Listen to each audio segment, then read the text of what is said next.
My mom and I are working on slowly building back up our relationship, so we decided to have a conversation this past weekend. And I actually had a really big realization as I was talking about my daughter starting reading camp so we can get her ready for kindergarten coming just 3 weeks from now. So at the end of this update, she decides that this would be a perfect time to ask me if I remember when I was little how I used to make up words on the page and recreate the story that we were reading. So here I am, thinking I am just trying to have a nice conversation with you.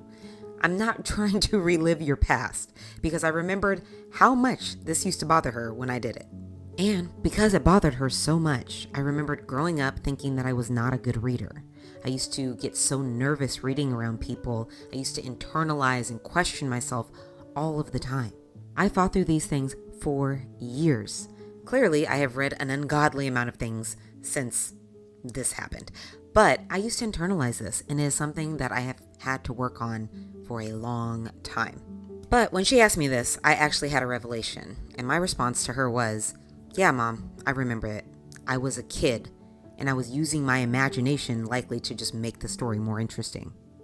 Her response to me was, "You're probably right. You were probably just bored."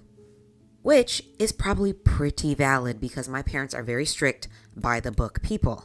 But for some reason, it never occurred to her or me that I was just a kid using my imagination or probably bored. So I struggled with something for years and years because I allowed someone else to project something onto me that was not fair or accurate. I let my mother rewrite my narrative and install a belief within me that was not fair or true. I share this with you because I want you to ask yourself how often you've done this. How often have you let somebody rewrite your beliefs, impact your self-esteem, or let you think that your intelligence or your imagination was too much or not enough? I want you to ask yourself what it stopped you from doing, thinking, and accomplishing, and I want you to write it all down. Then I want you to write down who said it next to that belief.